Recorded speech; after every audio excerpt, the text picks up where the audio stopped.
They're so jolly.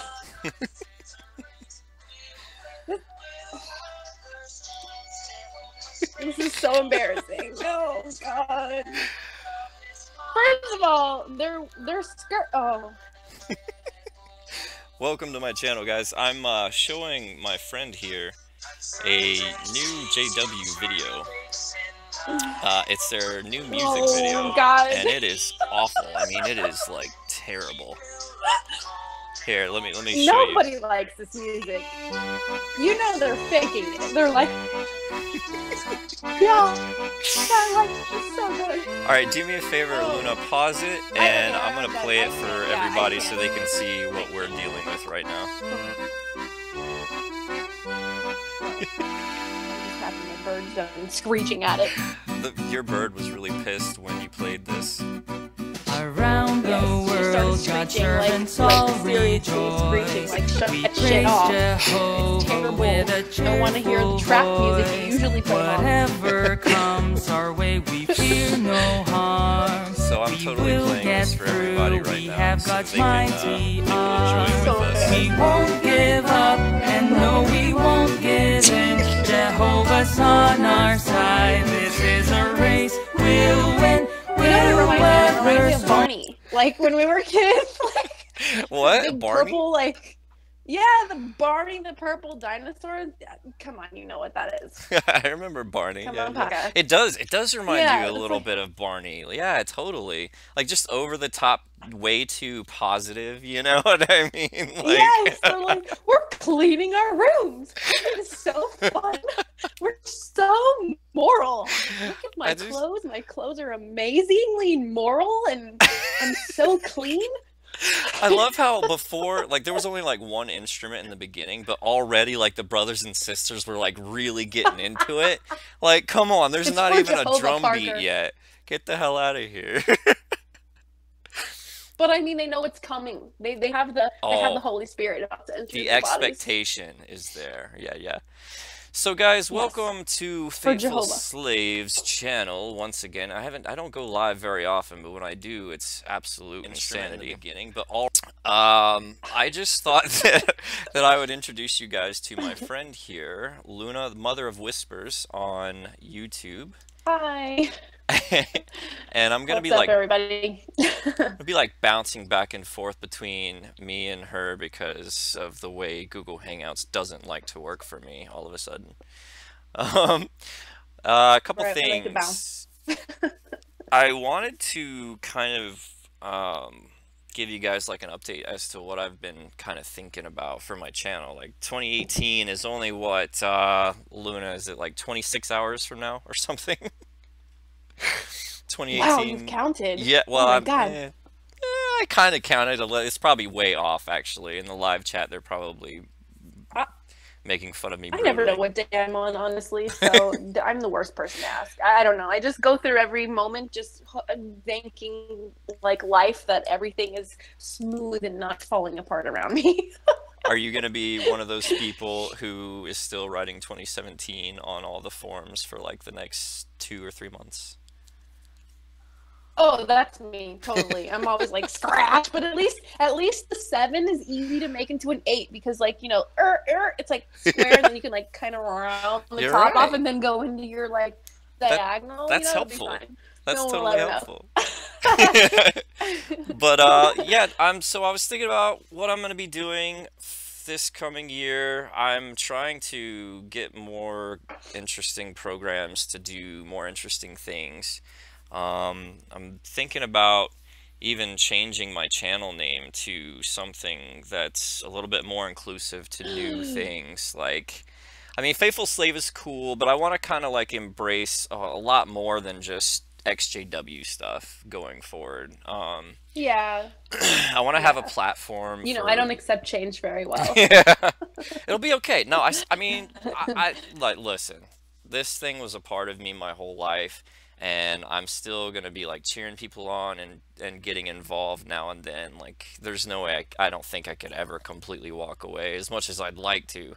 I just have way too much to say. My whole life. like Fateful Slave's been part of your whole life. Like it's really No, like no, no, funny no. that Oh, you say come that. on. No, I don't mean that. I mean No, no, no.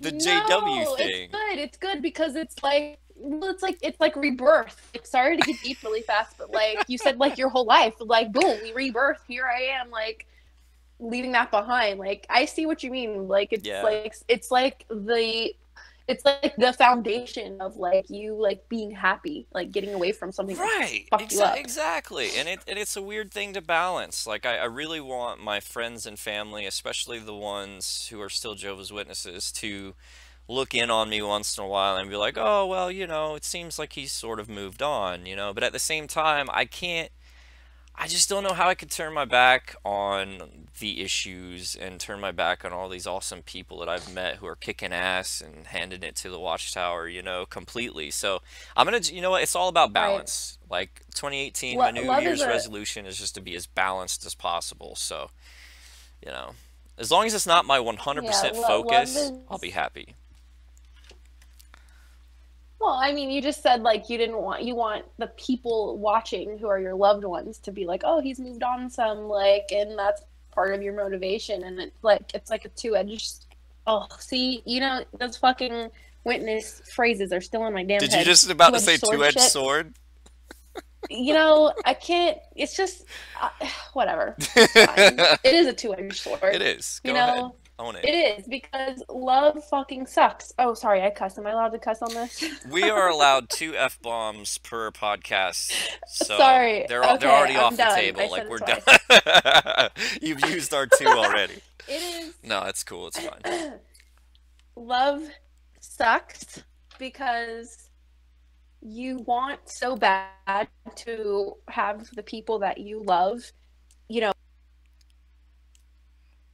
Whoa, where did everybody go? Uh-oh. Luna, are you still there? Uh-huh, I am here. Okay, you just cut out for a second for some reason. So what I was saying about love sucking is that, you know, you want to, like, make the other people that you love accept you and be happy with you so that they want to be around you and that they're comfortable. But then at the same time, you love yourself, and then there's a part of you that just wants to do what you want to do. But, you know, the point that I'm at in my life is, how much do I need to constantly think about these other extensions of my life, these other people of my life? Like, when does it ever stop? Because, you know, when we were witnesses, that's like all we did was just worried about what everybody thought about us. Everybody was measuring us constantly. And you know, you do what you do. I support you with that. Me, I am just like, you know what? If you don't, I almost said the F word again. If you don't like me, then you can stick it up your, you know what, and go bye-bye with your life. Yeah. Even if I love you, because you know what? I love you. If you don't love me enough the way I love you, because if I love somebody, they can be doing whatever, as long as they're not doing like crack or like heroin or something. Right, then you gotta get concerned a little bit. Yeah, I'll love them no matter what. And if they don't return it back, I'm just kind of like, you know, whatever, fine, bye. Well, I didn't properly introduce you, Luna. I was going to, first of all, like, get you introduced by asking a little bit of your backstory. You were raised a Jehovah's Witness as well, and we're actually old friends, guys. Like, I knew her name is Leah, by the way, but I just call her Luna because it's more fun. Leah's dead. Leah died. Right? I feel the same way. Like, I don't go by my first name anymore. I just go by Parker because my first name, like, people who call me by my first name are usually people from back then who, I don't know. But anyways. Right. But no, I was just going to ask, so if you give us a little bit of a history of your, I don't know, your background in the thing. Were you baptized? You were, obviously. Oh, Jesus, how much time do I have? Just an abridged version. Yeah, I was baptized really early. Like a lot of people from my generation, I was born in '85. You know, you kind of have that, like, that, you know, 75. Oh my God, you're older than me by a year. Really? I'm always older than everybody. By 1 year. Sorry, I interrupted you. Go ahead. It's okay. So yeah, I got baptized at 11. I got baptized because, you know, my dad was an elder and he was never freaking happy with me. Because I'm really outspoken and I'm like very free spirited. I'm also very my dad was born in 1948, so women are to be seen and not heard. You know, I'm very Right. I'm there. I am there. And he didn't like it. And, you know, I always stood up for the little guy, and you don't do that kind of stuff. And so I did it for my dad. Shouldn't have done it. I guess you know, nobody knows. You don't know who you are when you're that young. Oh, You don't I even know. know who you are. Double that when you're 22. You don't know who You're you not are. gonna believe this, but I was baptized at 11 too. Like, that's another thing that we have in common. You know, I think the generation that you know, our generation was really I feel bad for the kids now with what's happening now in the organization, because they're really putting it on the kids now really hard. And it's kind of going back to the 50s, like when you were baptized at like 9 and 5, but we had it like kind of easy. Like 11 is kind of like that's like kind of old. Yeah. And then once you hit like 16 and 17, they're like, what's wrong with him? You know, like, why is he not baptized? You know, and so I did that. And then as soon as I got baptized, all the pressure to pioneer it. I hated going door to door. I'm not the kind of person to like ever change people. I don't like that. I love people. I'm a people person. I like to experience other facets of life, and I've never been the kind of person that liked to go knock on doors. I liked to just kind of, when I witnessed, I always did best when it just came up naturally. And for it to come up naturally, you have to kind of be friends with the person. So that was like also a double-edged sword kind of thing. Double-edged sword. Yeah, yeah, I know, right? So I got married young, of course, like what happens, you know, when you're a Jehovah's Witness and you can't have sex. And so you end up yeah, I was a virgin till 21. Shame. No, it's good though in the long run. It's good in the long run. That's honestly something you can brag about just on a psychology level, but that's a whole other topic. But so I was 19 when I lost my virginity, and I tried to lose it earlier than that, but you know. JW boyfriends just weren't having it, huh? No. They were like, no. I know, it's the plague. Anyway, so I got a bad reputation, you know, just for just being friendly and outspoken and everything, and you know, I kind of had a hard time since maybe 17 being in the organization. I tried to get out over 10 years, got divorced. He started beating me like in bed. And yeah, so that I went to the elders. Of course, I didn't have a witness to it because who the hell is who's gonna see that? So they didn't do anything. And I dissociated myself, got pregnant, and because I was only 21, 22, you know, it's really hard. You're trying to figure out what's the right thing to do in life. And, you know, I'm having this baby, and I had disassociated myself because of what the elders did and how you have no support. And I went back. Because I'm thinking, like, who's my kid going to associate with? What's the support structure, the family, yeah. Yeah, and I went back. I ended up disfellowshipped a year later. All because of loose conduct, which is like so broad. Yeah, you like took too many sips of wine. Yeah, no, I mean, I had spent the night over at a friend's house who the apartment was owned by a kid I grew up with who was disfellowshipped, who was never there. And a mutual friend of ours stayed there, and we were like best friends, and it's a guy. Everybody's known for years that we were friends. You know, there's like 4 of us. They were all boys, and I was the only girl. So it was already like kind of like strained because I was a chick and, you know, boys. And I spent the night there. I slept on the couch like nothing happened. And like my cousin who lived in the same neighborhood like ratted on me that she saw my car there overnight. So obviously you had sex. Like without question, you must have. I know. Yeah, and it was just her and her husband, which were the 2 witnesses that saw me sleep over there. Yeah. You know, so I like got disfellowshipped because of loose conduct. And then I was out for like 6 years with just going back and forth trying to decide if I should, you know, go back in. And I had a tragedy happen where my middle child died, and That's so sad. yeah, it's definitely something you never get over. But at the funeral, there were 350 people at the funeral, Oh, and wow. like 250 of them were Jehovah's Witnesses. Oh my God. And that really kind of surprised me because I was disfellowshipped.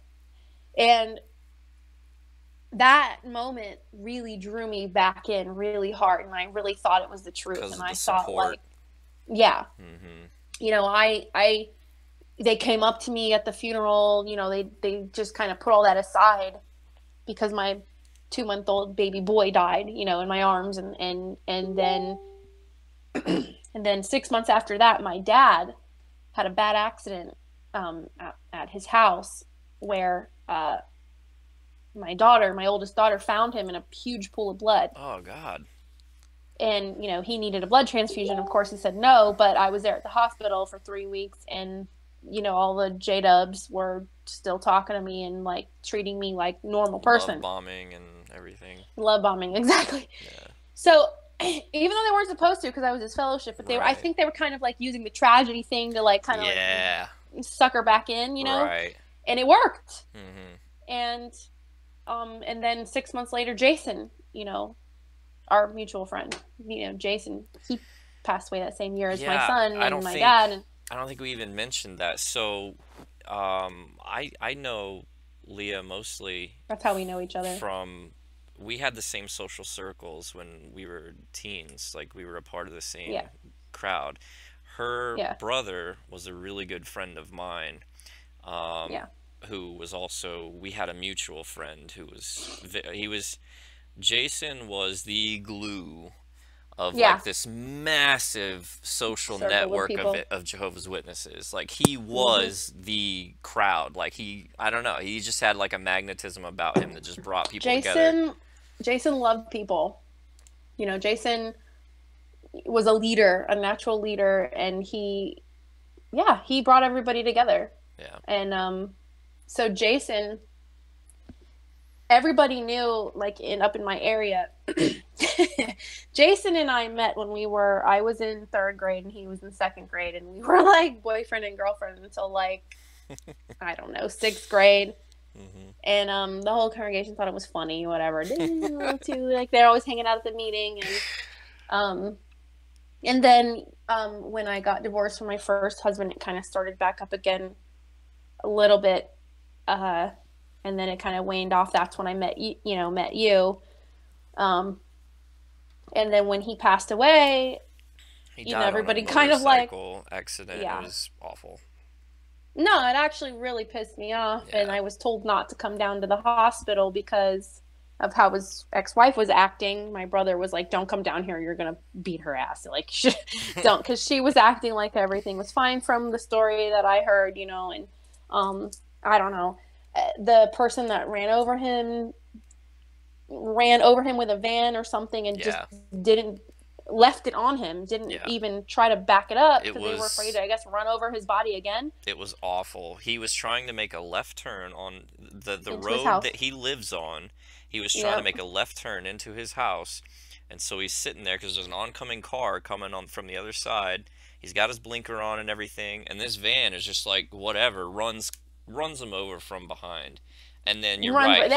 He left the vehicle. They stopped on him. He left the vehicle on him, and he lost oxygen to his brain, and it was.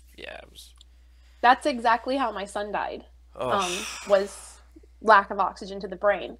So my brother was like, "Don't come down here. Just please don't come down here." You know, look, when I love somebody, like, I'm telling you, like, I will stand up for you, like, no matter what.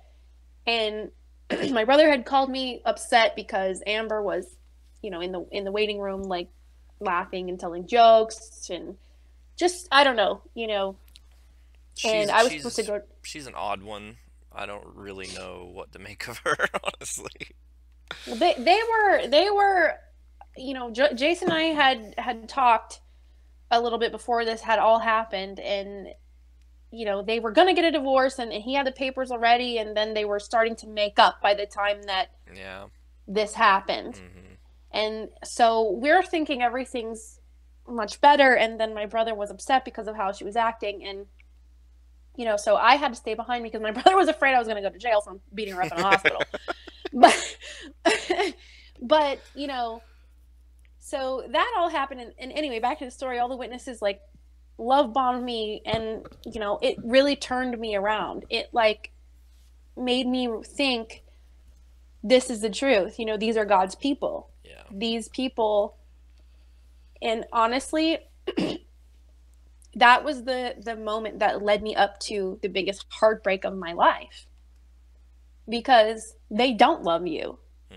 They love the organization, and everything is a measure of what you do in the congregation. And I have I have never felt like I fit in, and I don't fit in because, I mean, look at how I talk. What witness talks like me?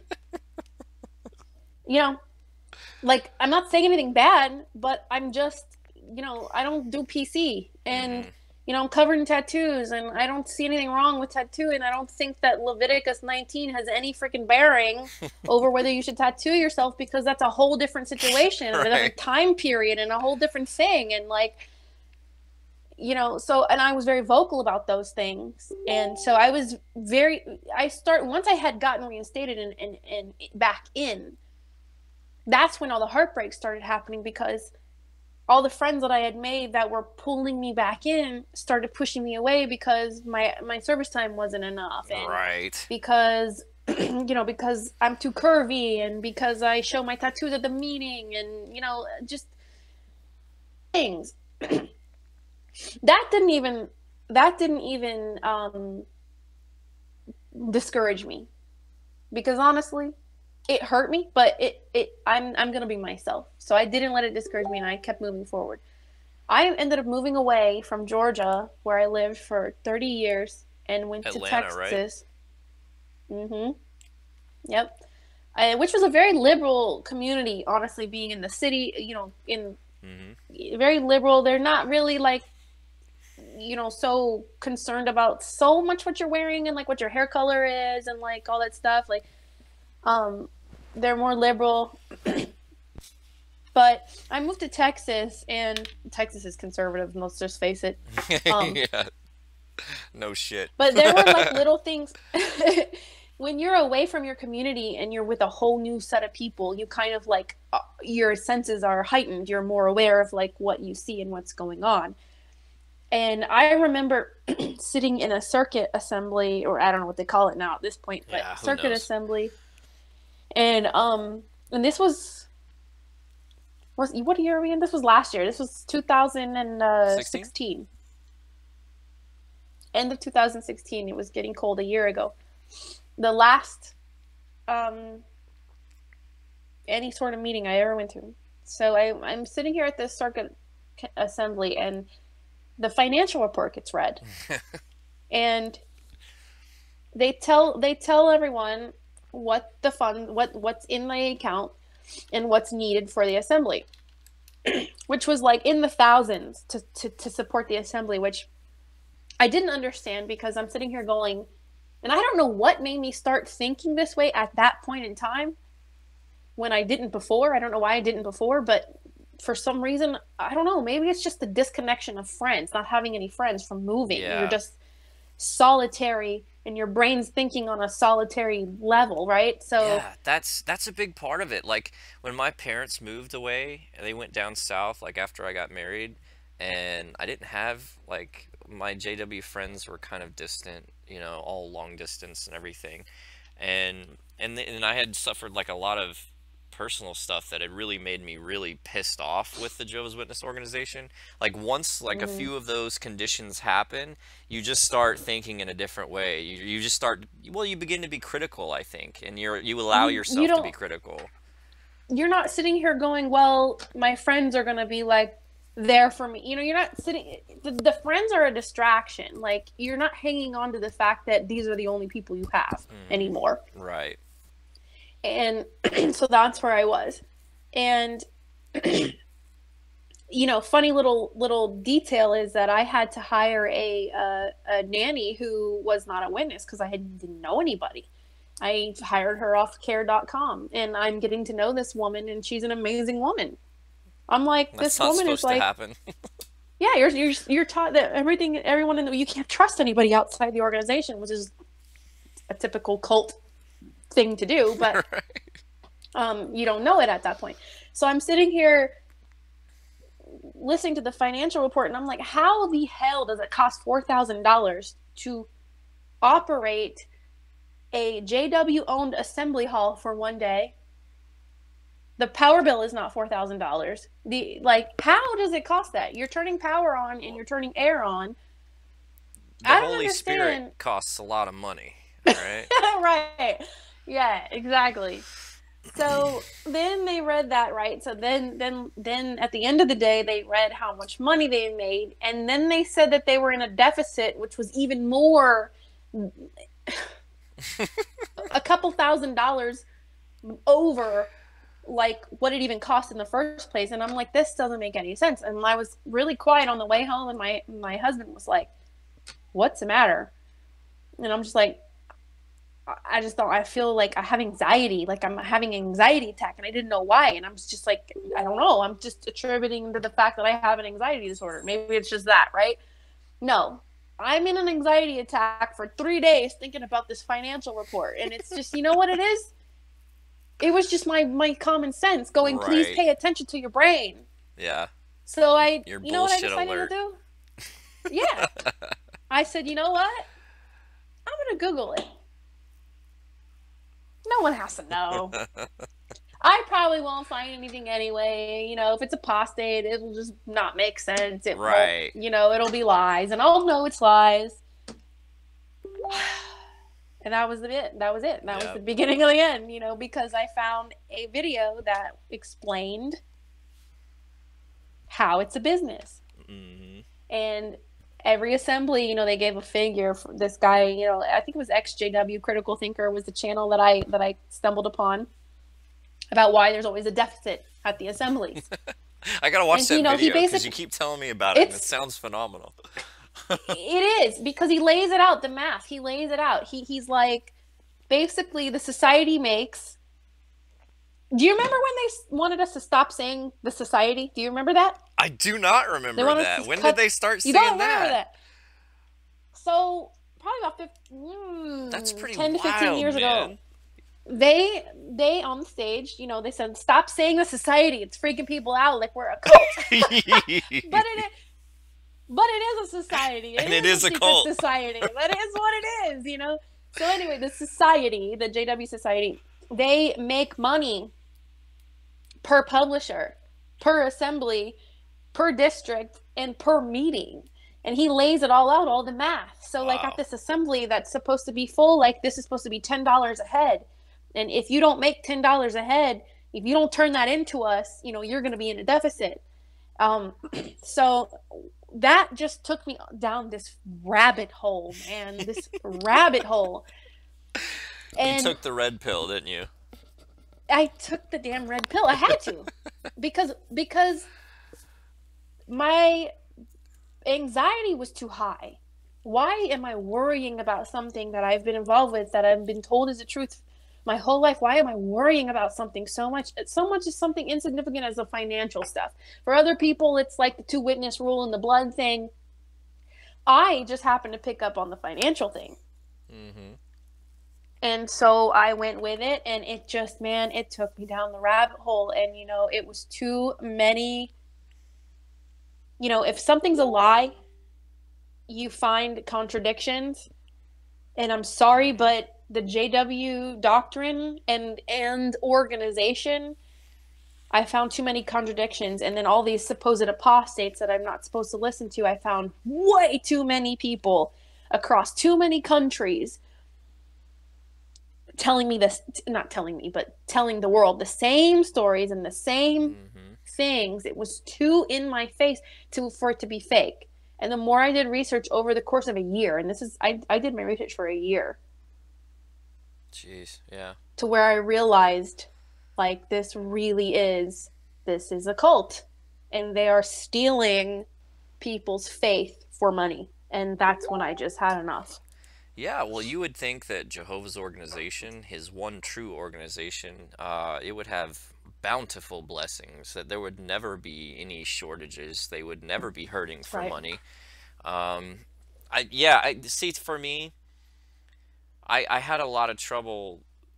Like, a lot of witnesses are okay with there being like these really imperfect men running the show and all these mistakes that they make and all of these financial crises that they're under. Like, they're Right. okay with all these things, and that just doesn't, that's never set well with me. Like, I feel like if this is God's team, it should be kicking ass. Like, I'm sorry, like, that's just the way I feel.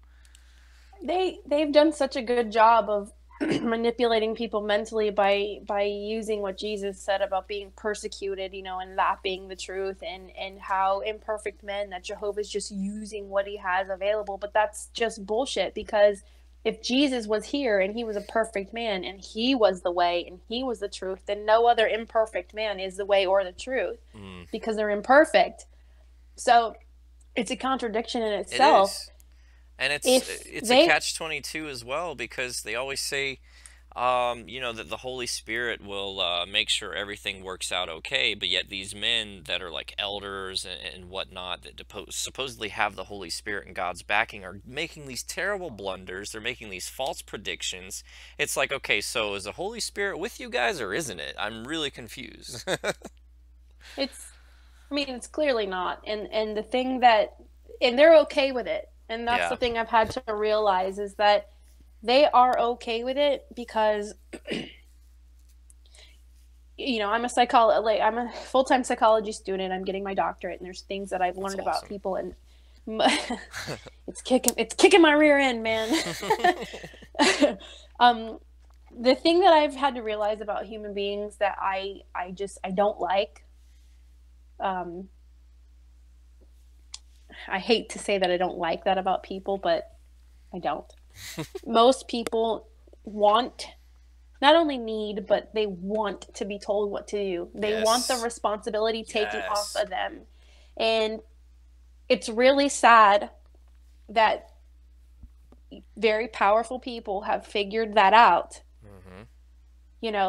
and they know that if they can prey on those people who don't want to figure it out on their own, that they will succeed in whatever their goals are. God, you And have that's hit what's the happening. nail on the freaking head with that. Like, pretty much everything that annoys me about society is basically what you just laid out for me. People who just don't have the energy to figure out life for themselves. They just, the first thing that they hear, the first explanation for life, existence, creation, whatever, they grab it and they run with it because they just Yeah. don't care. Like, oh, that's good enough. I'll just believe that.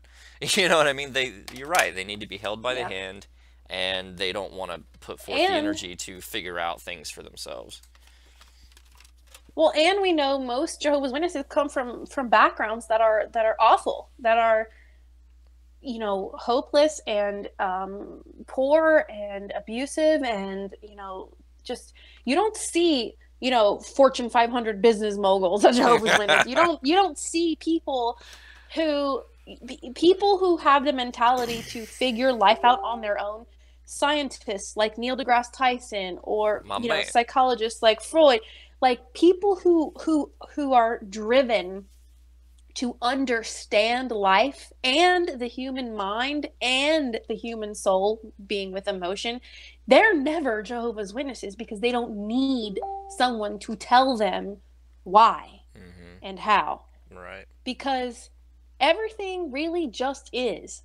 Everything just is. And we have the responsibility to making it better. We do. Not God, not angels. Like, it's like, why give us free will if God's going to be the one to change everything? Why give us free will to say, don't eat that fruit?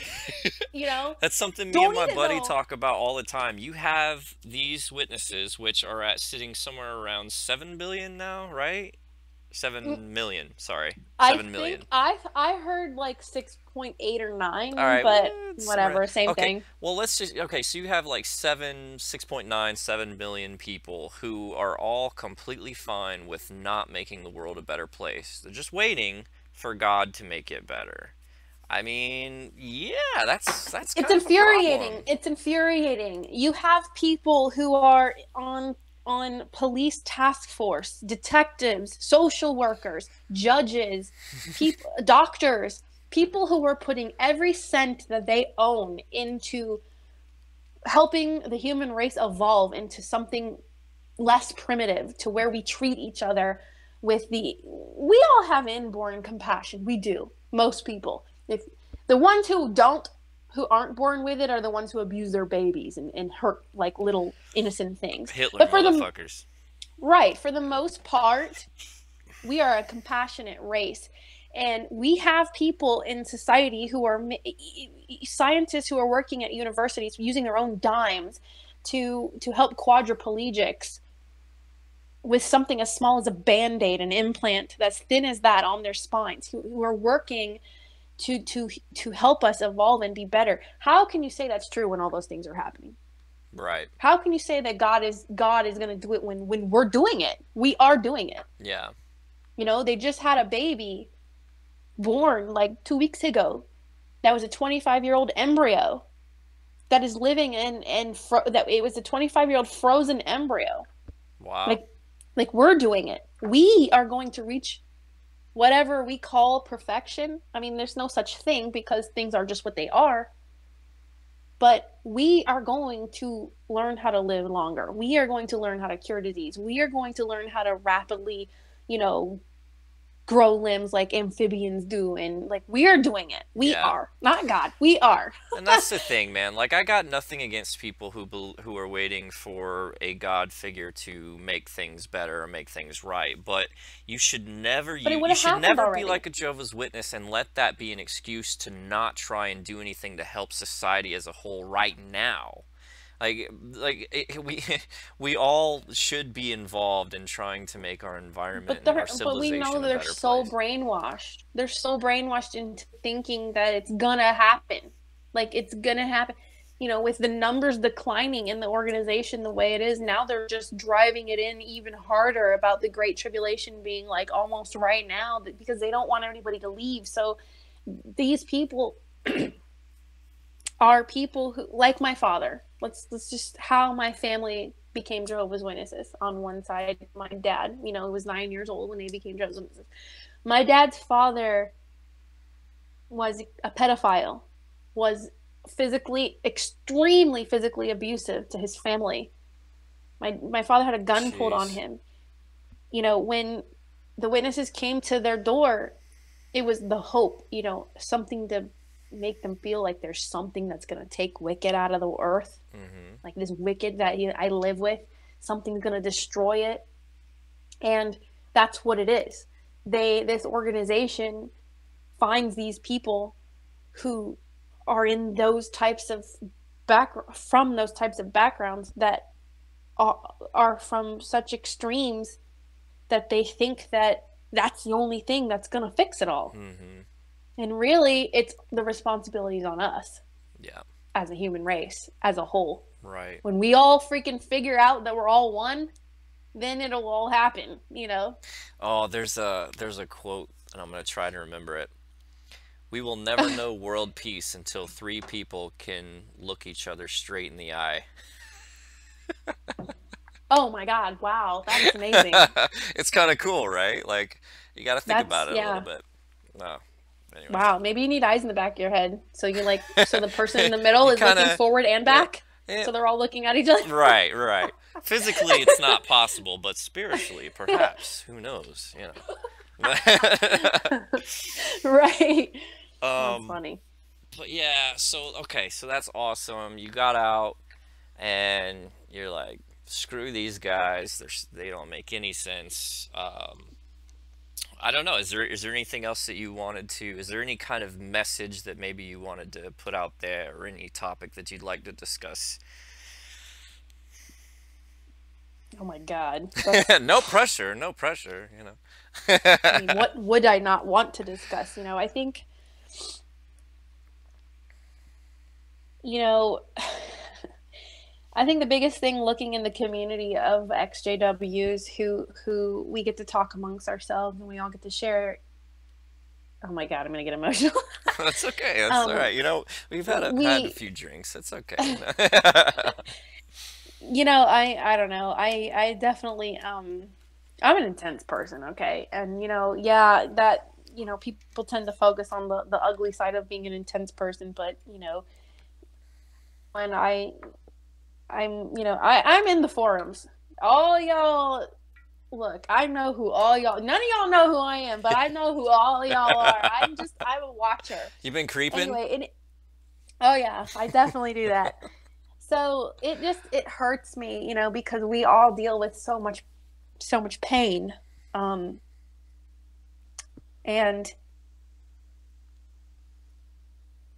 oh my God, the waterworks are going now. That's okay. Okay. That's all right. Let it flow, man. It makes for good ratings on YouTube. Right? The thing that, you know, I could talk to all of them right now, but that's not like, we all got each other. Like, we know, like, what's up. Talking about your family, aren't you? My family, my friends, the family of my friends who've left, the friends of my friends who've left. I hurt for them too, because our pain, of course we're in pain because we want to have a normal family relationship with the respect that you believe what you believe and I believe what I believe. And as family members, we should be able to talk to each other and say, well, I don't agree with what you believe, and I don't agree with what you believe.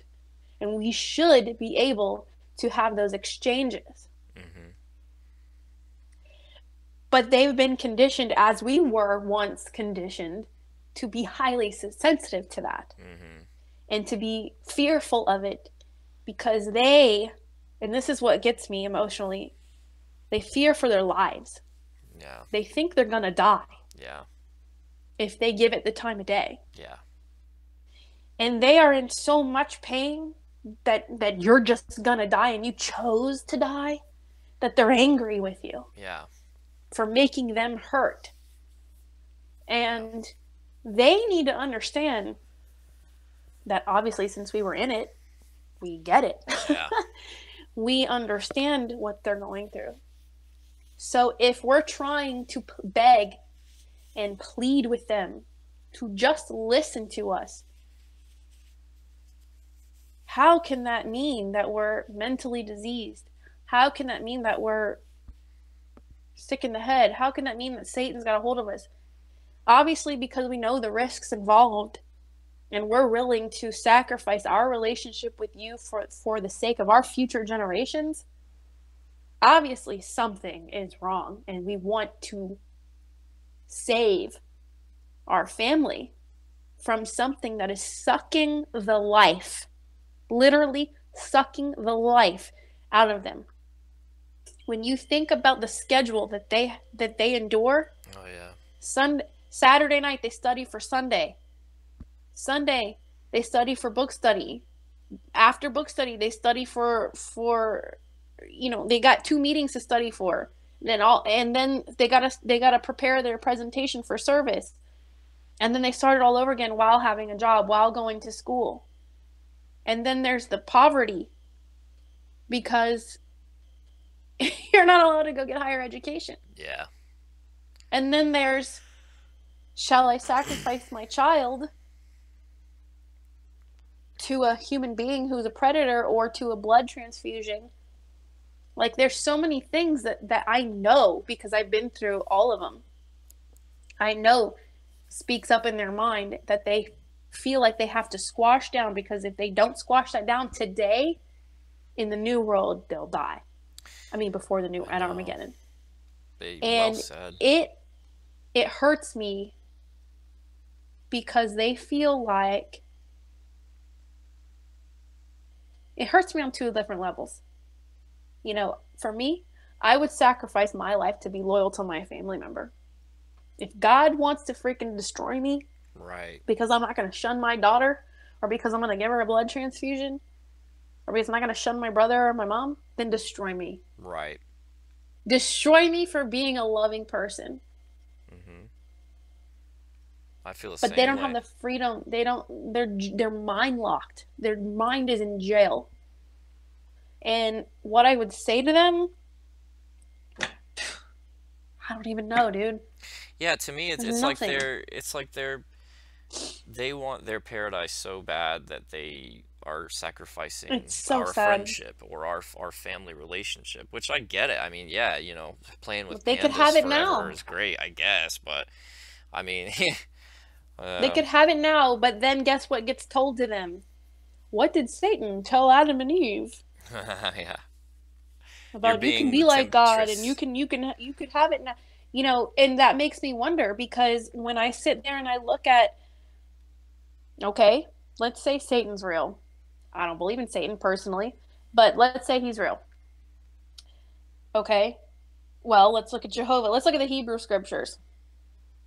Well, everything Jehovah demanded of these people, even poor Abraham putting his son on an altar, sounds pretty satanic to me. But he didn't go through with it. He didn't go through with it, though, so it's fine. Yeah, but I mean, that's abuse, mental abuse. That's abuse. Oh, I just wanted you to know what it would feel like for me when I go to give my son up later. Like, that's abusive. And this God Jehovah, and they claim that they're Christian, but they worship Jehovah. They don't worship Jesus. Right. They worship Jehovah. Jesus is an afterthought. Like, it's not even... Like, first of all, you need to question whether you're Christian or not. Second of all, you need to realize who you're worshiping and who is Jehovah, who is Creator. Okay, fine. You want to worship Creator? Cool. The society needs to be upfront that that's what they are. They're the fucking Pharisees. Oh, excuse me, I dropped the F-bomb again. It's all right. We're over our limit, but there's no saving it now. Just go with it. They're the Pharisees. They're the modern-day Jewish religion. That's what they are. And then when you look at the where that stems from, let's go back into ancient history. That stems from the same paganism. It's the same thing. Yeah. It's nature worship. Right. It is nature worship from the start. So they're just blind. I don't know, man. I'm just going to get off on a freaking rant. That's all right. And you brought up something that I kind of wanted you to elaborate on. Okay. So you talked about how they are in pain for us because they think, that, they want to save us, right? Could you talk a little bit about how some of our mutual friends and your brother saw a video of mine? Oh, I'll say the names. I'm good. So tell me a little bit about that. Tell our audience about this, because I shouldn't laugh. Like, I'm not laughing because I think it's funny. I'm laughing because it's just so surreal that years later, I haven't spoken to these guys in I don't know how long, but they actually sat and watched my video with all this crazy stuff that I've been doing lately. And like, I don't know. It's just, it's crazy to me. But. So. Now, let me put it into contrast before I go into it, just like, so it wasn't just Lance, Ian, Rachel, and everybody else. It was me too. And I was on the outskirts of it. Yeah, that's right, because at the time you were not out yet. No, right? I was actually, I was disfellowship trying to get in desperately because I needed my freaking family. It was the memorial one, right? Yes. That I did. And and my brother came to me and he's, I remember him being upset and I'm like, what's wrong? And he's like, I can't believe Brian did this. I'm like, Brian did what? And I'm like, Brian, the blondie, red cheeks, like glasses, I think he had. Red cheeks. I still have the red cheeks when I drink, by the way. Like, that still comes back. The red cheeks. Nah, it's all good. The red cheeks. Then give me all blush too. Don't worry about it. So I'm like, yeah, Brian. Like, we're talking about the same Brian, right? And he's like, I can't believe he did this. Like, and dude, like, it hurt me too. Oh, that's. It did.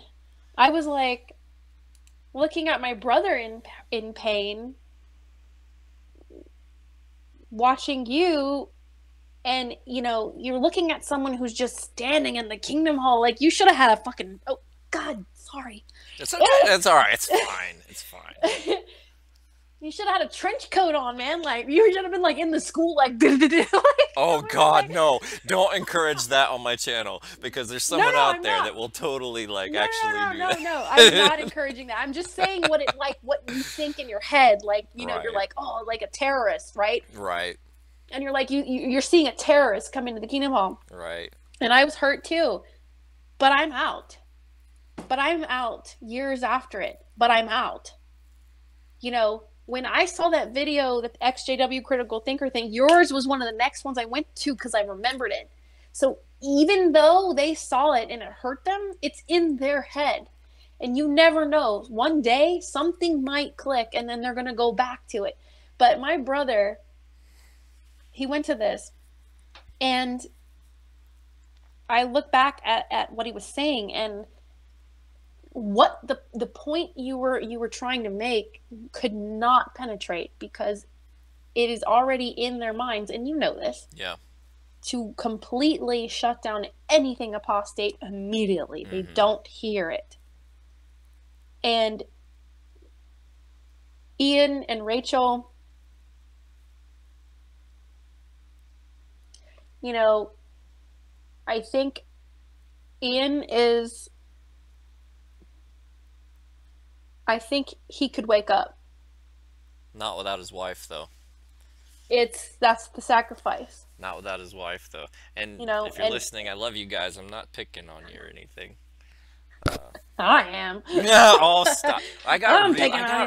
Oh, man, me and Rachel were already so close. Like, she got me through a really bad breakup. And then me and Ian got super tight when Jason died. We moved right next to those guys, and I was over there playing Halo with Ian like all day. Like, I was so depressed. I had already woken up, like, internally, like, most of the way, but I was just kind of like still kind of just going through the motions, I guess. And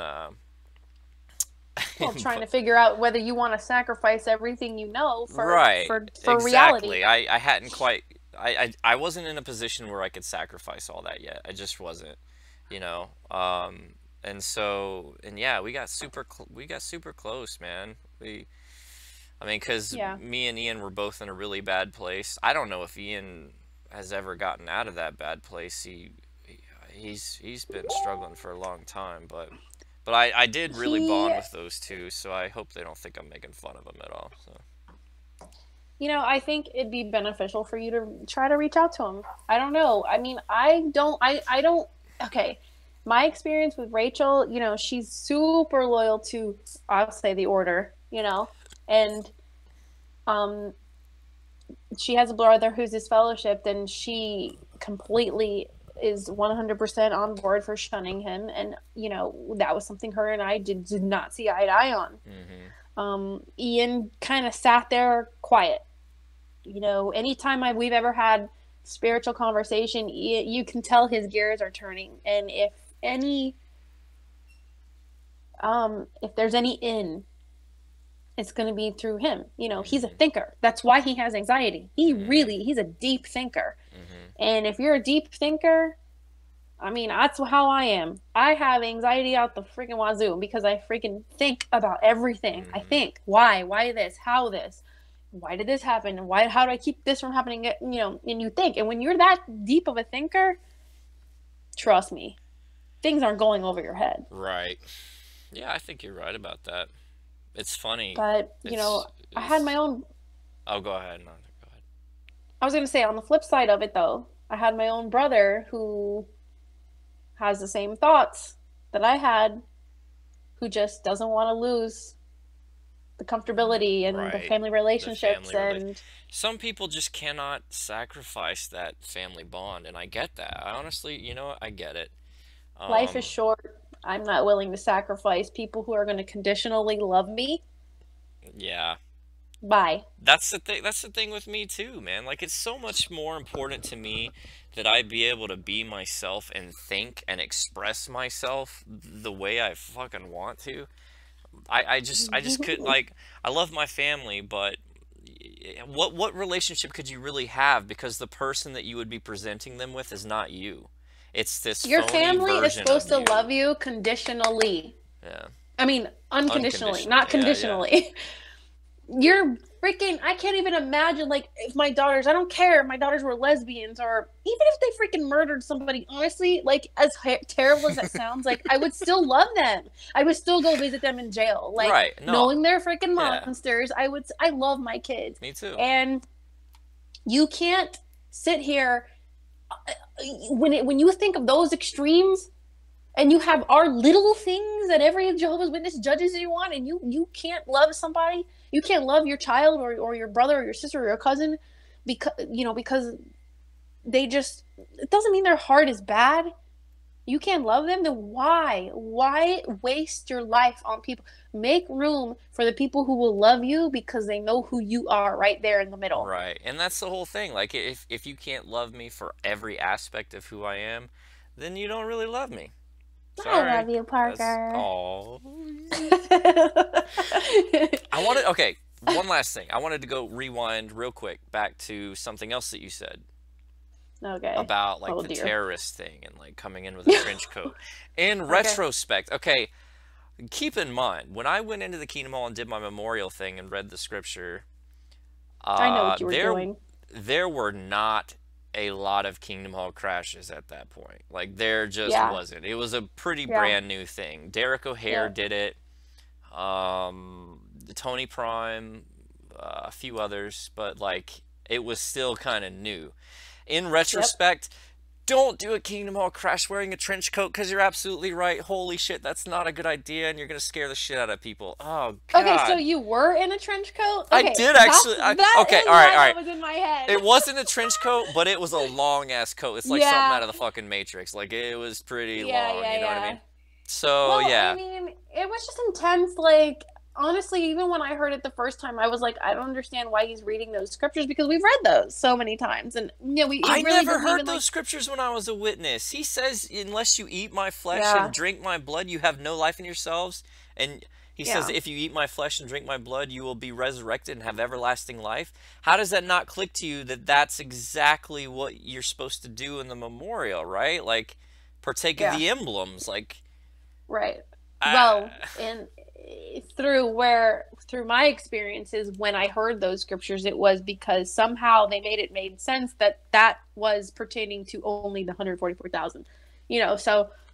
But it says everlasting life. It says you will be, and I will resurrect you, Luna. It says I will resurrect you if you eat my flesh and drink my blood. Resurrect you? Like, how does that apply to the heavenly class? I know. It's. When you're free mentally, you see it. And it's amazing. As a psychologist, like, this is the thing that I really wish I could sit down with my family and show them. As a psychologist, you learn when people have thought disorders, okay? And we have to help them learn to think differently from an unhealthy thought disorder. Okay, that's power. As a psychologist, you have power. Yeah. You have power to help someone down the hatch. Oh, busted. You caught me.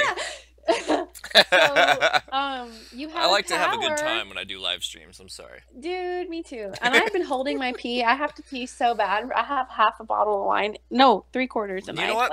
You could go, and I could just, like, tell jokes and juggle or something until you get back. Like, I'm totally cool with that. Let me make this point before I forget.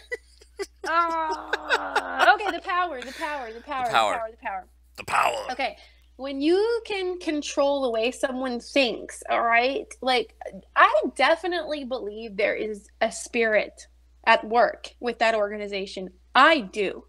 An evil one? Because a spirit. Just general. A general spirit. Right, wrong depends on what side of the line you're on. Oh, I love the way you think. Oh, I love that shit. Okay, go ahead. Oh, don't flatter me. So I just feel like there's definitely forces at work when it comes to that organization, because when you can take 6 to 8 million, whatever it is, of people, and you can influence them to give up their hopes, their dreams, their other family members, their holidays, their, everything for your cause that Armageddon is going to come, and that the organization is the thing to promote it. As a psychologist, I've learned how to help other people learn to think differently. And if I was a bad person, I could get anybody to do anything I wanted. Yeah. Just being real, because I've been taught how thought works. Thought is a science. Especially weak-minded people, I would think more. Especially weak-minded. Yeah, critical thinkers is a little tricky, but... Well, there's still a way to work with that. Really? Oh, of course. Okay, all right. Because later, I want you to get in my head. Like, I want to test this. I want you to, like, try and brainwash me in some sort of way. So we exist, and we only exist on so many dimensions. There's only, so many. We have 2 dimensions, 3 dimensions, 4 dimensions.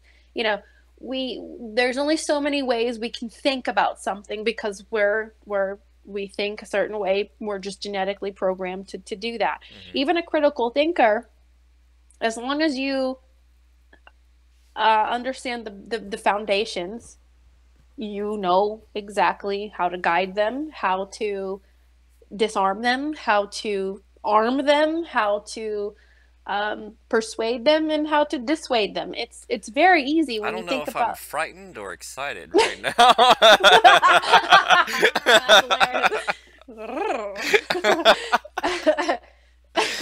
Oh, God. But the point I'm trying to get to is like, these people are skilled, and it comes from somewhere. It comes from something serious, and it's not something easy to battle, because look at how many people are willing to just completely give up their children. Yeah, it's serious. They're stealing their faith. I keep saying that, but I don't think it's like sinking in. Like, their faith is stolen.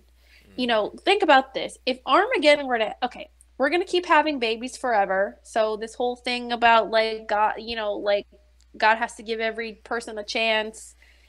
The scriptures already say God knows the heart when the second you're conceived. Mm-hmm. Like, it would have happened already. Jesus already paid the price. Mm-hmm. We're going to keep having babies forever. God already knows once you're conceived. Like, it would have happened already. So there's something that they're using, and that's people's faith. They're stealing it from them, their hope that something better is out there. It's people who are powerless to make their situation better. Right. That's what I was like saying the earlier. 1914 doctrine being so obsolete, but yet somehow they still have that hold on them. Jesus. Yeah. Oh, God. If all they got to do is Google freaking Nebuchadnezzar and Jerusalem destruction, they find out the dates are wrong, but they don't want to freaking do that. 607 BCE, my ass. It's so easy. You just Google, when was Jerusalem destroyed under Nebuchadnezzar's rule? Like, it's so easy.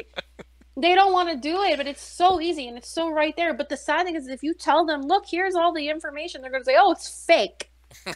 It's been falsified. So even these archaeologists and historians who were never Jehovah's Witnesses are also apostates? Like, I don't... It's the perfect setup, we are the only legitimate source of information, and we're also never wrong. Yeah, I mean, it's the perfect... How can you...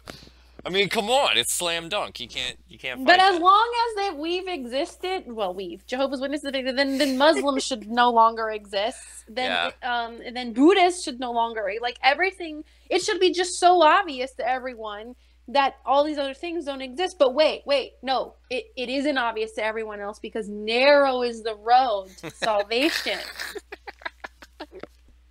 Basically, their entire faith is held together by these bumper sticker slogans that just won't go away. These fucking slogans. Narrow is the path. Oh, okay, so that's why this and this makes sense. Ugh. I just, like, it's so infuriating that, like, just the normal questions. I've always asked my dad my whole life, since I was, like, probably elementary school. I'm like, Dad, like, wouldn't Eve know, like, animals don't talk?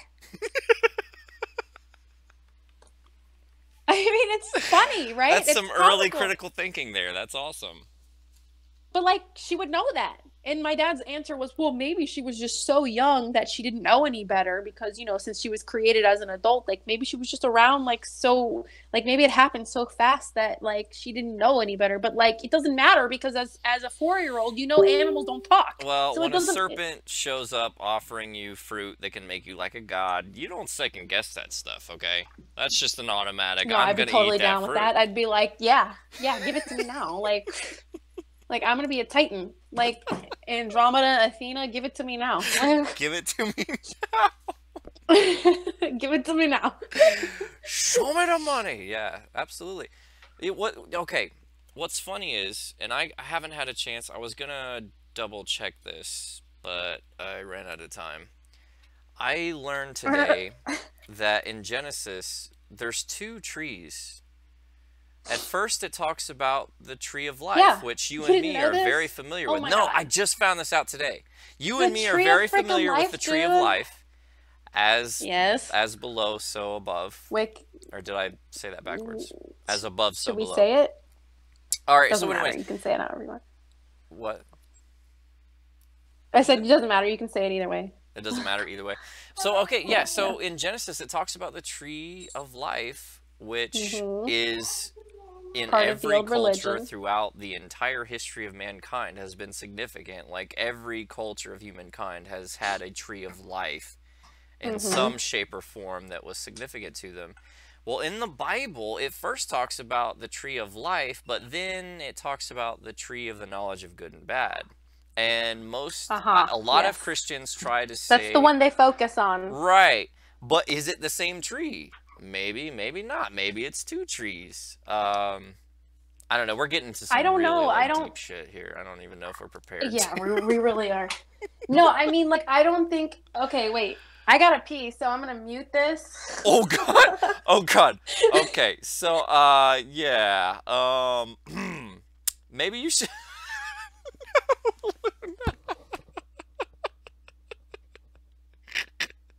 It's happening, dude. Like, it's happening. Okay, all right. So I tell you what, we'll just switch over to me. Give you a little bit of privacy there, guys. Only on the Fateful Slaves channel do you get to see this sort of thing. But no, totally. All right. So it first talks about the tree of life, which in every culture has been significant to mankind, right? Wicca tends to believe that the tree of life is a bridge between the earth and the divine, or you could say the cosmos, the universe. Correct. Right? Okay. Yes.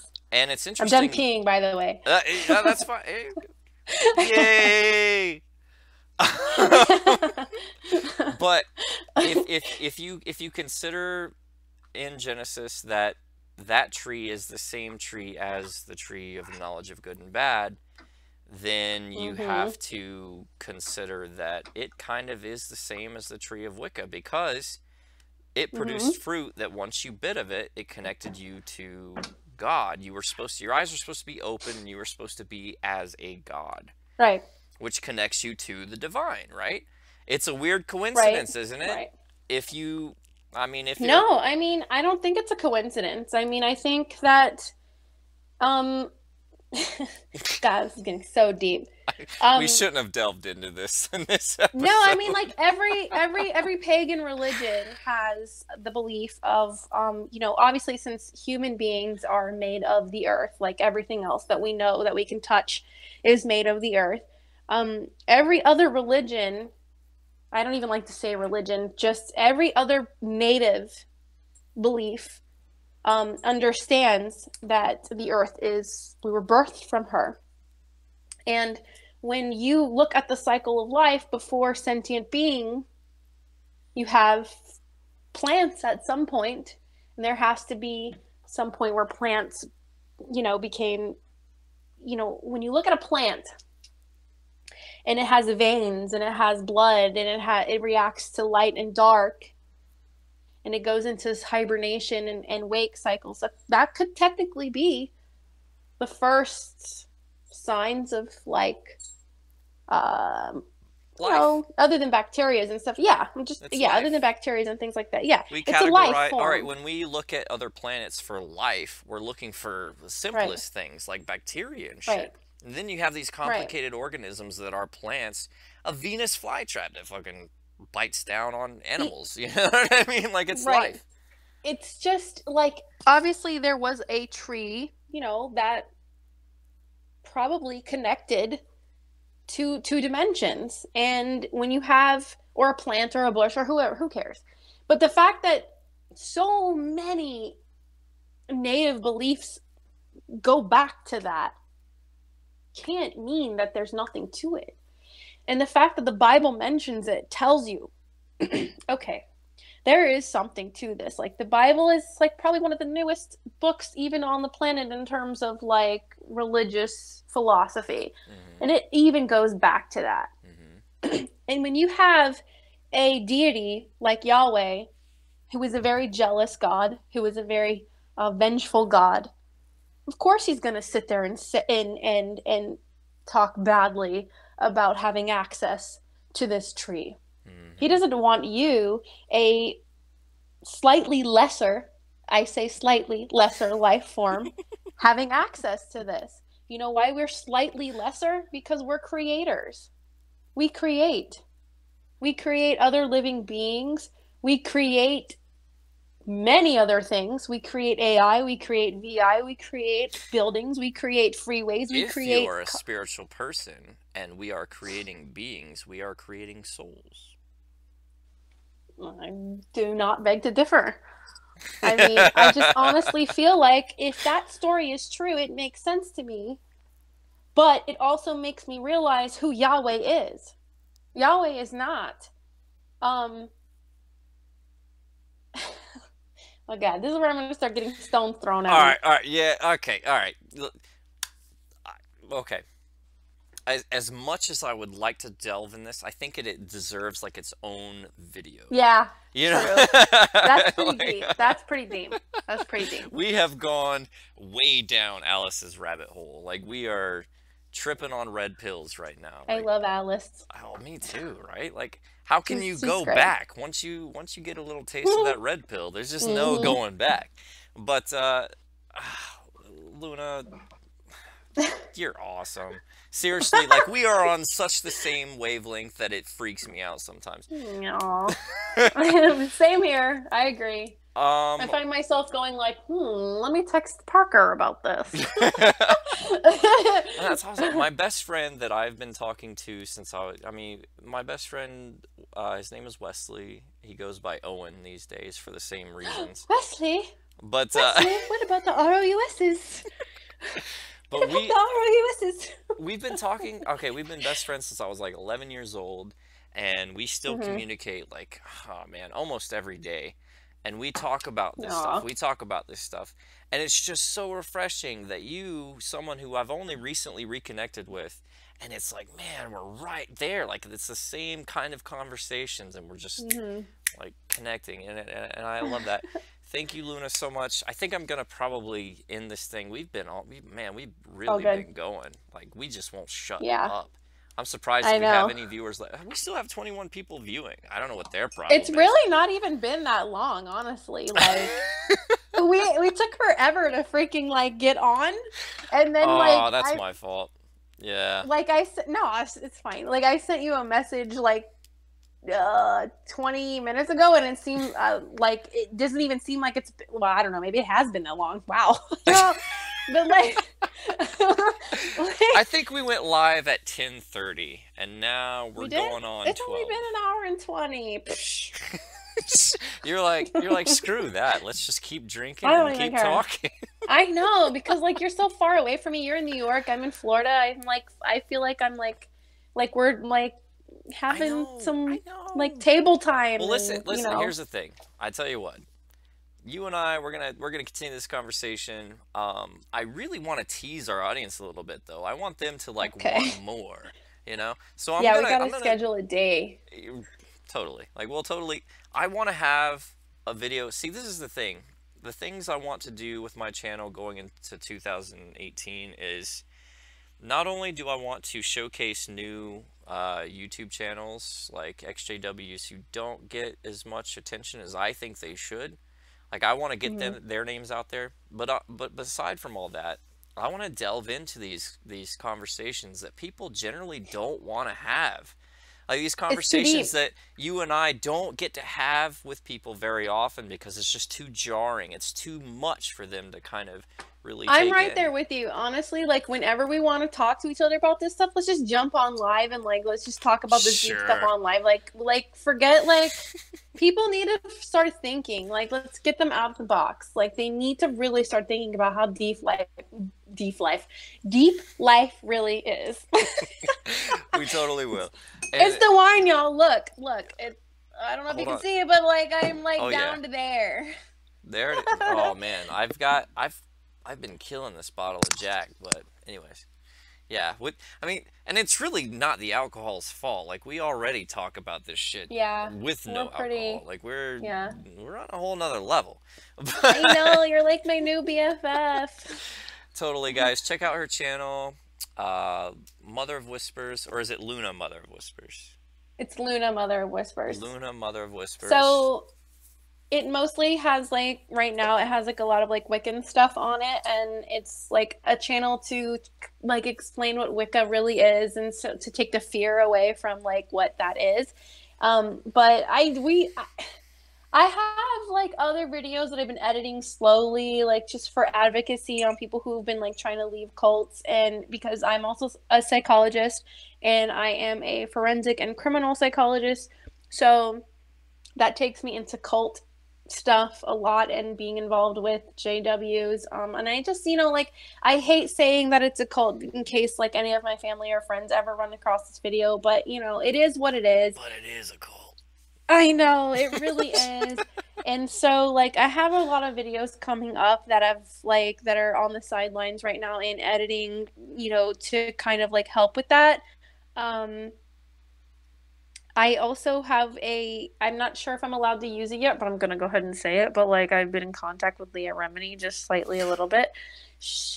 I don't know. I don't even know yet because, like, I don't know if it's going to, because I know that one episode is dedicated to, the Jehovah's Witness and then another one with the Mormons.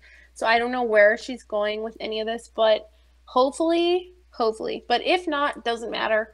Point is that... There's a lot of traction. A lot of my friends that are in it have been trying to get in contact with her, so I'm super excited to see who she does eventually decide to approach and it's just really funny because, like, her name is Leah and my name is Leah, and, like, when anybody watches her on TV, they're like, you guys have the same freaking I don't give a freaking F about anything. Like, you want to come at me? Come at me.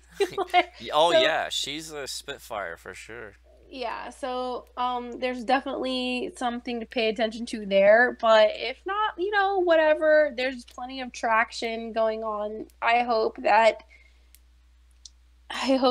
the organization will be exposed for what they are and all of our loved ones can finally see what they see. And, I have to settle with the fact that my family will never understand it. They will always be in it. But, anybody else that I can help, anybody else that needs,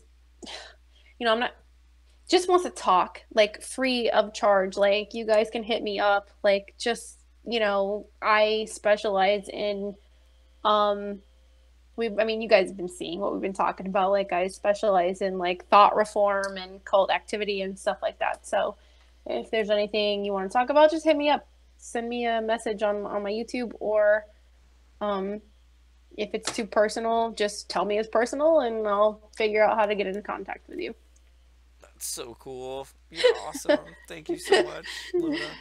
Yeah, I'm gonna end it here, but we totally need to do a separate video entirely and just delve deep into the spiritual stuff, man. Because, like, people you don't understand. The people subscribe to me have no idea what I even believe, really. I mean, I used to talk about Wicca stuff once in a while. But it's kind of scary to tell people that you're a Wiccan. Oh, There's yeah, so much, like judgment when you say that you're a Wiccan. I mean, people are scared of it because they're afraid of what they don't know. Oh yeah. And so the point of my channel is to educate them about what it is, so that they know what it is. Yeah. And Christians, And if you've ever made, unfortunately, there's this whole bad rap that anything other than Christianity is controlled by Satan. So yeah, all of demonic. my Christian subscribers are automatically going to be like, oh, they're talking about Wicca. They must be Satanists, which, oh, God.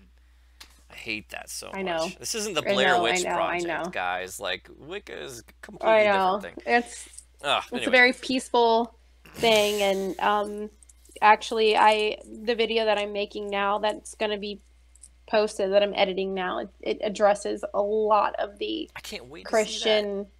It addresses someone in particular, Candy Irish, who is all through the XJW community. I think she might be an XJW, but she came down on me really hard for leaving JW and going to Wicca, about going from one cult to another cult. And so I felt very compelled to explain exactly to a T what Wicca is. And I think once you see it, you'll leave the video feeling a lot more at ease about what a Wiccan really is. You know, when you see these little goth kids and everything, that's not Wicca. That is not these anarchists, and like, that's not Wicca. Although I do respect anarchists, and I actually just learned what anarchy really is. And I thought it was something totally chaotic and rebellious, and just, the same thing everyone else thinks. And I actually kind of do really respect anarchists, but because it's more of a political thing. My girlfriend tonight said that screw it, I'm gonna be an anarchist, and it was over something really dumb. It was over something like really. It was like something that just. Oh God! I wish I could remember what it was. It was something to the effect of somebody's ruining her afternoon television show, so she's gonna become an anarchist. Like, it was just so awesome. I can't remember, but so. I actually feel like, actually my husband's been like kind of getting into the whole anarchy thing, and like I've really been learning a lot about it, and I'm like, there's really kind of a place for that in society to help people realize, like, like it's still the same cause as any anti cult person would be going for, except it kind of is more on a political scale, but it's not as scary. Point is Wicca is not as scary as what people think. I mean, the goth thing and the punk thing, and the biggest identifier of a cult is groupthink, right? Like a bunch of people who believe the same thing, and there's usually one uniformity. Person. Yeah, there's one person uniforming them and making them believe usually the same thing, right? And they all have to adhere to it. Wicca, man, you can practice it by yourself, and you can do it any way you want to. Like, there's no rules to it at all. I mean, there are no rules, central... kinda. Like, there are some There's things... Well, the only rules are you don't harm other people. Right. Yeah, and there are some like basic guidelines to how you do it, to just like how people have seen success in the past, but you don't even have to follow that if you don't want to. You can make it as weird and personalized. There's no as you centralized government. You Exactly. can believe in whatever deities you believe in. You can be a Christian. You can be a Buddhist. You can be, anything you want to be and still be a Wiccan. Wiccan is nature worship. Wiccan is just connecting with with your surroundings to connect to God, and it's really much more peaceful than people really believe.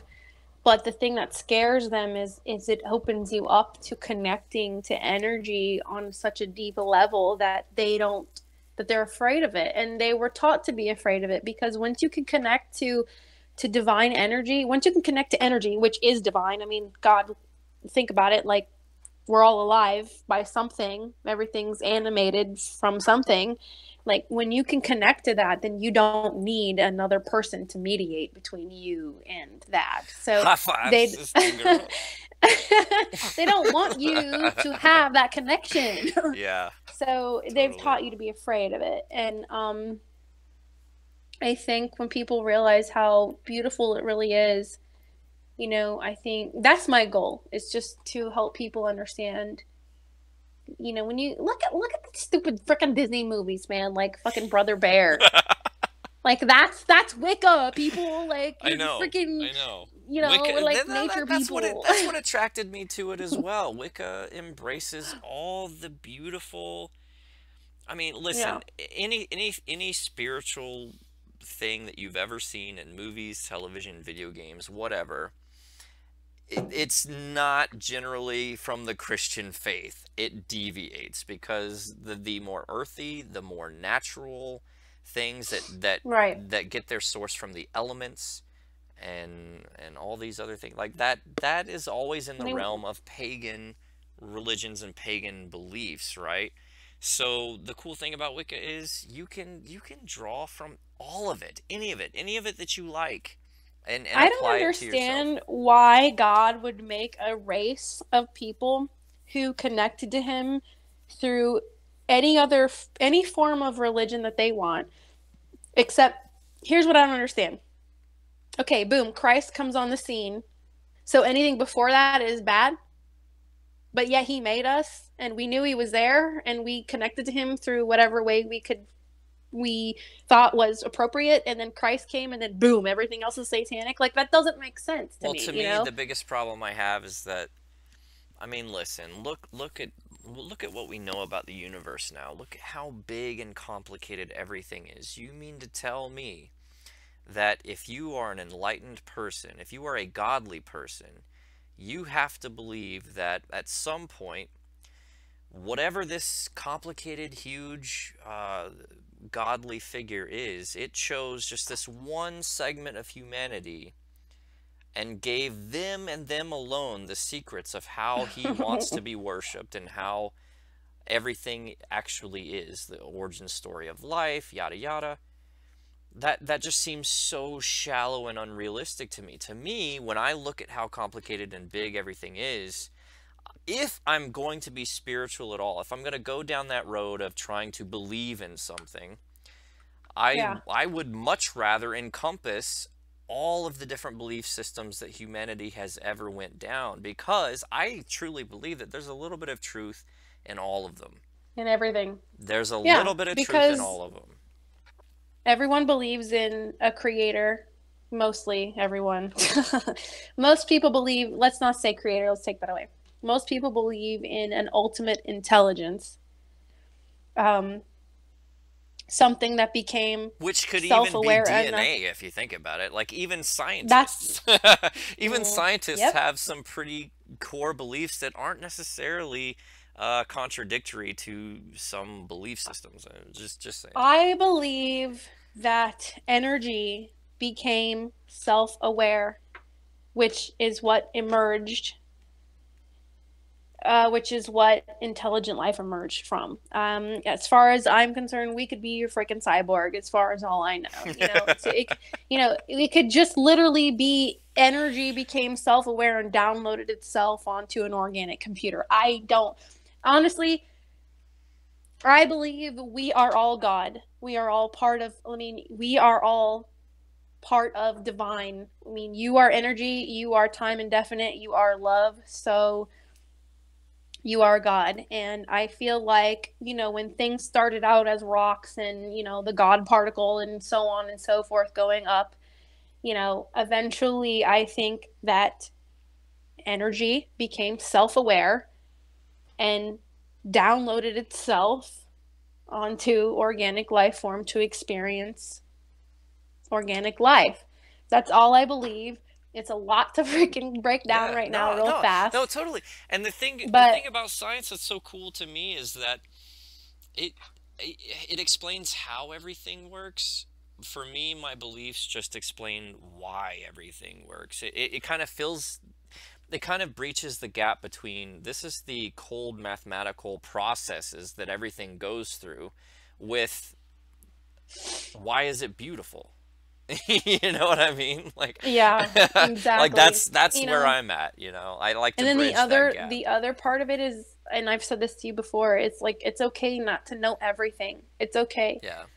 What you need to know more than everything, why everything down to the damn last little friggin' Lego piece, you know, is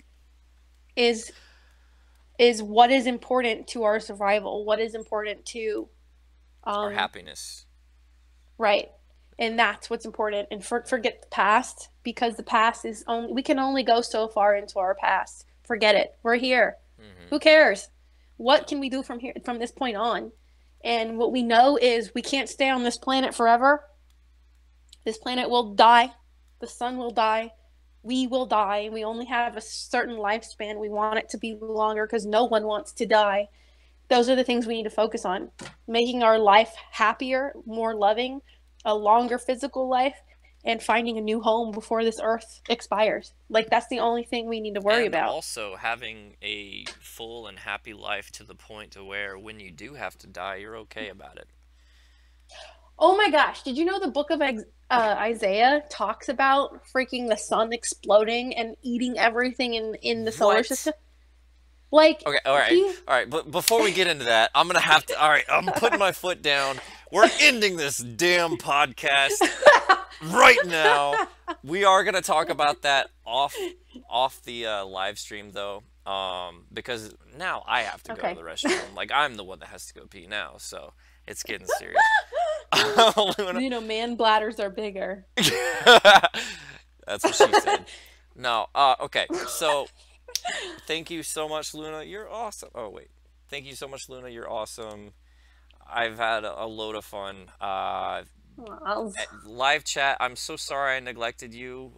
We were, you know, this is more of like I'm sharing a conversation with you type thing. You know what it is? It's just me and Parker are just so into each other. We just forgot about you guys. Like, sorry. Oh, the tabloids of the Vast Apostate Hour are gonna be busy tomorrow. But here we go, Ray. Anyways, thank you guys. Probably a lot of you probably hated this conversation, but some of you I think might maybe enjoyed it. Because hopefully. There are a few of you out there who want to delve into some really trippy shit, and you are my people. So there we go. In the future, I want to have more conversations, not just about Wicca, obviously. Hell, I'll probably have some Christians on at some point too, and I'll let them make their best case and tell me what they love about it. But you know, just stay tuned. I'm really looking forward to 2018. We're gonna have a lot of fun. Thank you again, Luna. You're awesome. Aww, thanks for having me on. I had fun. Thank you guys. All right, everybody, have a good night. Say goodbye. Good night. Bye.